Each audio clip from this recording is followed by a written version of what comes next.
اگر آپ بھی قرآن کریم سے دل لگاتے ہیں، قرآن کریم کی تلاوت کرتے ہیں تو آپ خوش نصیب ہیں۔ قیامت کے دن قرآن کریم کیسے لوگوں کے کام آئے گا، توجہ کے ساتھ سنیے۔ قرآن پتہ ہے قیامت کے دن کیسے کام آئے گا؟ بہت ساری چیزوں سے دوستی لگائی ہوئی ہے لوگوں نے۔ پوچھو کیا ہابی ہے؟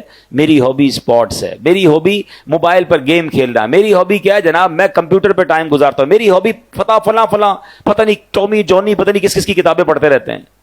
ارے مسلمان کی پہلی ہابی تو قرآن ہونا چاہیے نا، پہلی مصروفیت تو قرآن ہونی چاہیے۔ سنو قرآن کیا کام دے گا۔ اللہ کریم کے نبی علیہ الصلوۃ والسلام نے فرمایا جو بندہ دن اور رات میں قرآن کریم کی تلاوت کرتا ہے، ایسی روٹین بنائیں کہ کام پر جانے سے پہلے کچھ قرآن پڑھ کے جائیں، گھر آئیں تو سونے سے پہلے کچھ قرآن پڑھ لیں، اللہ کرے صبح سورہ یاسین پڑھ کے جائیں، رات سورہ ملک پڑھ لیا کریں۔ سنیے نبی پاک فرماتے جو بندہ دن اور رات میں قرآن پڑھتا ہے اور قرآن کے حلال کو حلال اور حرام کو حرام جانتا ہے، اللہ پاک فرشتوں کو اس کا رفیق یعنی اس کا ساتھی بنا دیتا ہے۔ جب قیامت کا دن ہوگا بندے کے لیے اللہ کی بارگاہ میں دلائل دے گا، قرآن کہے گا رب کریم ہر شخص دنیا میں اپنے کام کی اجرت لیتا تھا، جو بھی کام کرتے ہیں اس کی فیس لیتے ہیں نا۔ قرآن کہے گا یا اللہ ہر شخص دنیا میں اپنے کام کی اجرت لیتا تھا، مگر فلاں شخص دن اور رات میں مجھے پڑھتا تھا، میری تلاوت کرتا تھا، میرے حلال کو حلال اور حرام کو حرام جانتا تھا، اے اللہ آج اس کو اجر عطا فرما، یعنی آج اس کی اجرت عطا فرما۔ قرآن کریم کی عرض پر اللہ کریم اس بندے کو تاج شاہی اور کرامت کا لباس پہنائے گا۔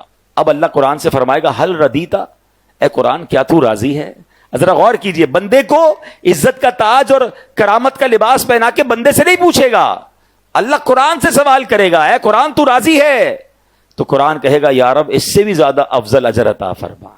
اب اس بندے کو بادشاہت اور سبحان اللہ جنت کی نعمتیں عطا کی جائیں گی، یعنی عطا کیا جاتا رہے گا۔ حدیث کا خلاصہ ہے کہ قرآن کے بارے میں اللہ تبارک و تعالیٰ پھر قرآن سے سوال فرمائے گا کہ اے قرآن کیا تو راضی ہے؟ اللہ اکبر، ذرا غور کیجئے۔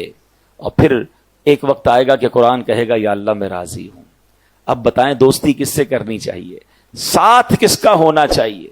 انفارچونیٹلی بہت ساری چیزیں ہم روز اوپن کرتے ہیں، روز سافٹ ویئر اوپن کرتے ہیں، روز آن لائن ہوتے ہیں، قرآن آن لائن نہیں کرتے۔